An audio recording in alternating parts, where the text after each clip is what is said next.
Flying by wire, composite construction, pilotless aircraft. Today's stunning technology. But just how did we get here? Let's go flying through time.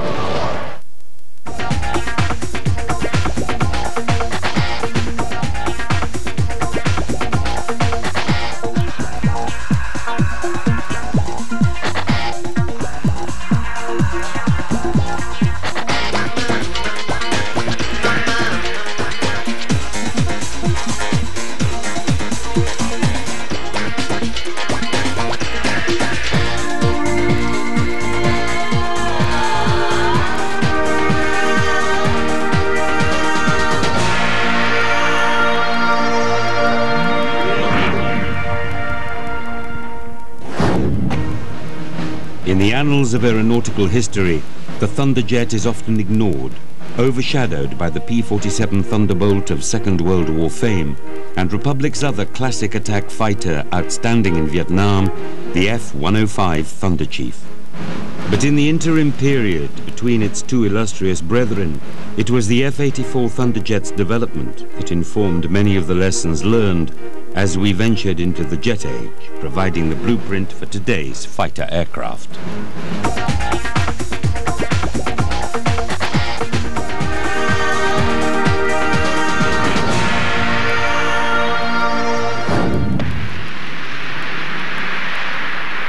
Successor to the P-47 Thunderbolt of Second World War renown, the Republic F-84 Thunderjet was designed in 1944 as a mid-wing day fighter with a top speed of 600 miles per hour.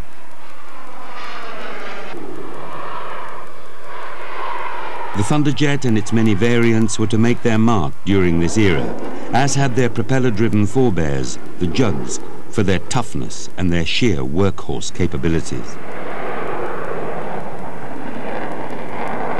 In early 1945, the US Army ordered 100 models of the P-84, and the aircraft had its first flight the following year. The F-84D and the F-84E both entered operational service in 1949 and were the first models of the Thunderjet to participate in the Korean conflict.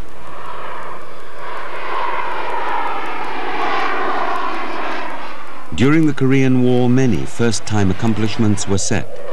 It was the first conflict in which jet aircraft were used extensively in aerial combat, and it included the first jet-to-jet aerial fighting. On the 27th of June 1950, 2 days after North Korea invaded South Korea, President Truman ordered American air forces into action in Korea. However, because of rigorous post-Second World War budget cuts, the majority of aircraft able to be deployed had been developed in the early 1940s, and the might of American air power was only a shadow of the war years. The jet aircraft then in development were severely limited by their range and takeoff and landing requirements, and as such the initial battles were fought using the propeller-driven F-51s, F-4Us, A-1s, B-26s and the B-29, all of which had served admirably in the last war, but were definitely outdated with the jet age dawning. The first air missions were flown from irregular matted strips by the Air Force from rough bases in Korea, jets from Japan, and by the Marines from US Navy carriers.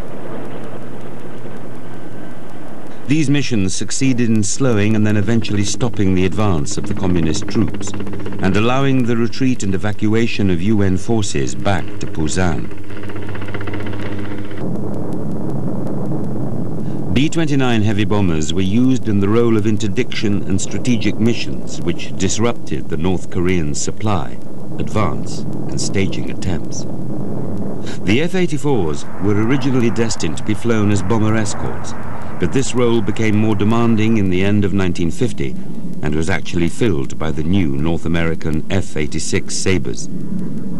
The production of other F-84 and F-86 aircraft had been in accelerated development for use in Korea in the event that the conflict continued.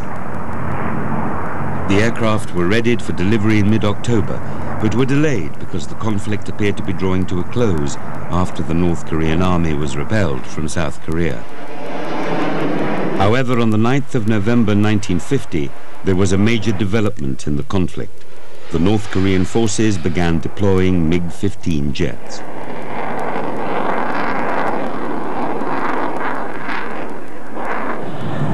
The US forces were then forced to deploy their more modern aircraft. The F-84 would see combat in Korea in December 1950.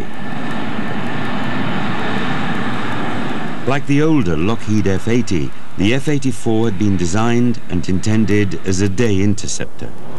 However, both proved inadequate to perform day fighter missions in Korean operations.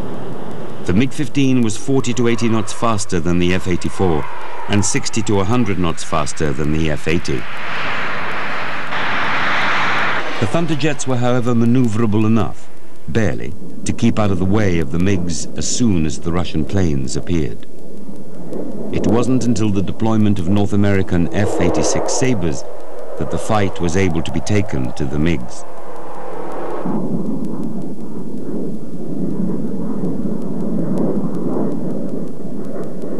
With the appearance of the jet-powered MiG-15s flown by Chinese pilots, achieving and maintaining air superiority became more challenging for the United States.